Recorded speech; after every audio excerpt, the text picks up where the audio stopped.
So ಸೋಮವಾರ ರಾತ್ರಿ ನಮಗೆ ತುಮಕೂರು ರೂರಲ್ ಪೊಲೀಸ್ ಸ್ಟೇಷನ್ಗೆ ಒಂದು ಮಾಹಿತಿ ಬಂದಿದೆ. ಚೇತನ ಅನ್ನೋಂಥ ಹುಡುಗಿ ಸುಮಾರು 23 ವರ್ಷ, BCom ಓದ್ತಾ ಇದ್ದಾಳೆ. ಅವಳು ಮನೆಯಲ್ಲಿ ಅವರು ರೂಮಲ್ಲೇ ಸೂಸೈಡ್ ಮಾಡ್ಕೊಂಡಿದ್ರು ಅಂತ, ಹ್ಯಾಂಗಿಂಗ್ ಮಾಡ್ಕೊಂಡಿದ್ರು ಅಂತ ಮಾಹಿತಿ ಬಂದಿತ್ತು. ತಕ್ಷಣವಾಗಿ ಬಾಡಿನೂ ನಾವು ಹಾಸ್ಪಿಟ್ಲಿಗೆ ಮೂವ್ ಮಾಡಿಸಿ ಅಲ್ಲಿ ಅವಳಿಗೆ ಪೋಸ್ಟ್ ಮಾರ್ಟಮ್ ಮಾಡಲಾಗಿದೆ. ಆ್ಯಂಡ್ ಜೊತೆಗೆ ಅವರು ಮನೆಯಲ್ಲಿ ಅವ್ರ ತಾಯಿ ನಮಗೆ ಒಬ್ಬ ವಿಜಯ್ ಕುಮಾರ್ ಅನ್ನೋವನ ಹೆಸರ ಮೇಲೆ ಕಂಪ್ಲೇಂಟ್ ಕೊಟ್ಟಿದ್ದರು. ಇವರು ಆ ಹುಡುಗಿ ಜೊತೆ ಅಫೇರಲ್ಲಿದ್ದರು. ಆ ಹುಡುಗ ಪ್ರೊವೋಕ್ ಮಾಡಿರೋದ್ರಿಂದನೇ ಹುಡುಗಿ ಸೂಸೈಡ್ ಮಾಡ್ಕೊಂಡಿದ್ರು ಅಂತ ಅವರು ಕೊಟ್ಟಿರೋ ದೂರ ಮೇಲೆ ನಾವೊಂದು FIR ಮಾಡ್ಕೊಂಡಿದ್ವಿ ಅಬೇಟಿಂಗ್ ಟು ಸೂಸೈಡ್ ಮೇಲೆ. ಅದೇ ಸೆಕ್ಷನಲ್ಲಿ ಅವ್ರನ್ನು ನಾವು ಅರೆಸ್ಟ್ ಮಾಡಿ ಜುಡಿಷಿಯಲ್ ಕಸ್ಟಡಿಗೆ ಕೊಡಲಾಗಿದೆ. ಸೊ ಈ ಇಬ್ಬರು ಮನೆಯಲ್ಲಿ ಅವ್ರ ಫ್ಯಾಮಿಲಿಯವರು ಹೇಳಿರೋ ವಿಚಾರದ ಮೇಲೆ, ಅವರು ಅಕ್ಯೂಸ್ಡ್ ಹೇಳಿರೋ ವಿಚಾರದ ಮೇಲೆ ನಮಗೆ ಗೊತ್ತು ಬಂದಿರೋದು ಕಳೆದ 4 ವರ್ಷ ಹಿಂದೆಯಿಂದನೇ ಇವರು ರಿಲೇಷನ್ಶಿಪ್ಪಲ್ಲಿದ್ದರೆ, ಆವಾಗಿಂದನೂ ಸಹ ಇವರು ರಿಲೇಷನ್ಶಿಪ್ಪಲ್ಲಿದ್ದರು ಅನ್ನೋದು ಕಂಡು ಬಂದಿದೆ.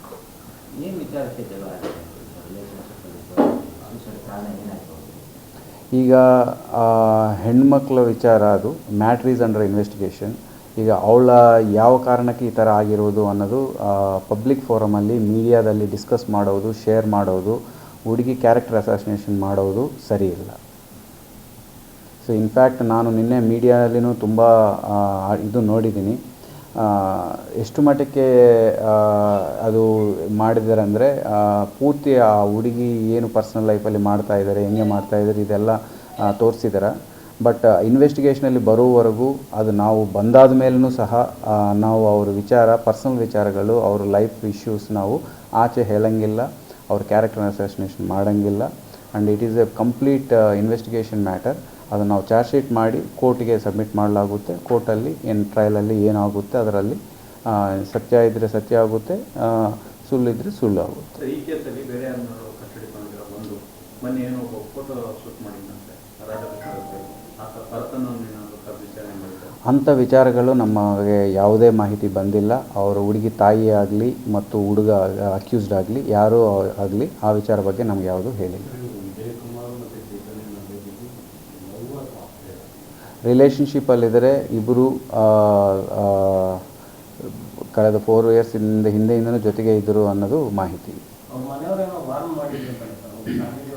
ಹೌದು, ಈ ಹುಡುಗಿ ಮನೆಯ ತಾಯಿ ಅವ್ರಿಗೆ ಇವರಿಬ್ಬರು ರಿಲೇಷನ್ಶಿಪ್ಪಲ್ಲಿರೋದು ಇಷ್ಟ ಇಲ್ಲ ಅಂತ ಹೇಳಿ ಇದಕ್ಕೆ ಮುಂಚೆನೂ ಸಹ ಈ ಹುಡುಗಿ ತಂಟ ಬರಬಾರ್ದು ಅಂತ ಹೇಳಿದರೆ, ಅದು ಹೇಳಿದಾದ ಮೇಲೇ ಹುಡುಗಿ ವಾಪಸ್ ಮನೆ ಬಂದಿದ್ದಾರೆ. ಇವರು ಮೊದಲ ಆಚೆ ರೂಮಲ್ಲಿದ್ದಳು. ಅದಾದ ಮೇಲೆ ಹುಡುಗ ಮನೆ ಬರಬಾರ್ದು ಅಂತಲೂ ತಿಳಿಸಿದ್ದಾರೆ. ಅದಕ್ಕೆ ಈ ಹುಡುಗನೂ ಹೋಗ್ತಿರ್ಲಿಲ್ಲ ಅಂತ ಮಾಹಿತಿ.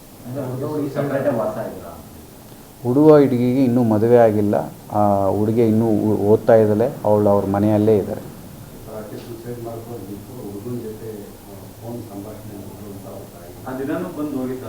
ಸೊ ಈಗ ಅದಕ್ಕೆ ಆ ಕಂಪ್ಲೇಂಟ್ ಮೇಲೇ ನಾವು ಅಬೇಟಿಂಗ್ ಟು ಸೂಸೈಡ್ ತೊಗೊಂಡಿದ್ವಿ. ಅದರಲ್ಲೇ ಆ ಹುಡುಗನ ಅರೆಸ್ಟ್ ಮಾಡಿದ್ವಿ, ಇನ್ವೆಸ್ಟಿಗೇಷನ್ ಮಾಡ್ತೀವಿ, ಯಾವ ಕಾರಣದಿಂದ ಘಟನೆ ನಡೆದು ತಿಳ್ಕೊಳ್ತೀವಿ. ಸತ್ಯಾಂಶ ಮೇಲೆ ನಾವು ಫೈನಲ್ ಚಾರ್ಜ್ ಶೀಟ್ ಮಾಡಲಾಗುತ್ತೆ, ಇಲ್ಲಾಂದರೆ ಫೈನಲ್ ರಿಪೋರ್ಟ್ ಮಾಡಲಾಗುತ್ತೆ.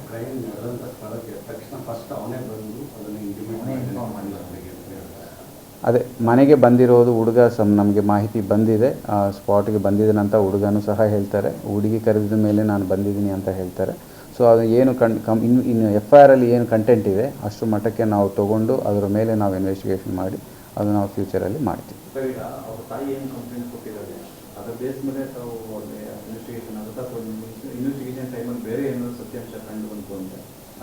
ಸೊ ಆಲ್ ಡೈರೆಕ್ಷನ್ಸ್ನಲ್ಲಿ ಇನ್ವೆಸ್ಟಿಗೇಷನ್ ಮಾಡಲಾಗುತ್ತೆ. ಸೆಕ್ಷನ್ ಅಬೇಟಿಂಗ್ ಟು ಸೂಸೈಡಲ್ಲಿ ಏನೇನು ನಮಗೆ ಸತ್ಯಾಂಶಗಳು ಚೆಕ್ ಮಾಡಬೇಕಾಗುತ್ತೆ ಅವೆಲ್ಲ ನಾವು ಚೆಕ್ ಮಾಡ್ತೀವಿ. ಯಾವ ಕಾರಣಕ್ಕೆ ಹುಡುಗಿ ಸೂಸೈಡ್ ಮಾಡ್ಕೊಂಡಿದ್ದಾರಾ, ಇನ್ನೂ ಬೇರೆ ಥರ ಆಗಿದೆಯಾ ಎಲ್ಲ ಚೆಕ್ ಮಾಡಲಾಗುತ್ತೆ. ಪೋಸ್ಟ್ ಮಾರ್ಟಮ್ ರಿಪೋರ್ಟ್ ಚೆಕ್ ಮಾಡಲಾಗುತ್ತೆ. ಇವೆಲ್ಲ ಚೆಕ್ ಮಾಡಿ ನಾವು ಮುಂದಿನ ಕ್ರಮ ತಗೊಳ್ಳಲಾಗುತ್ತೆ.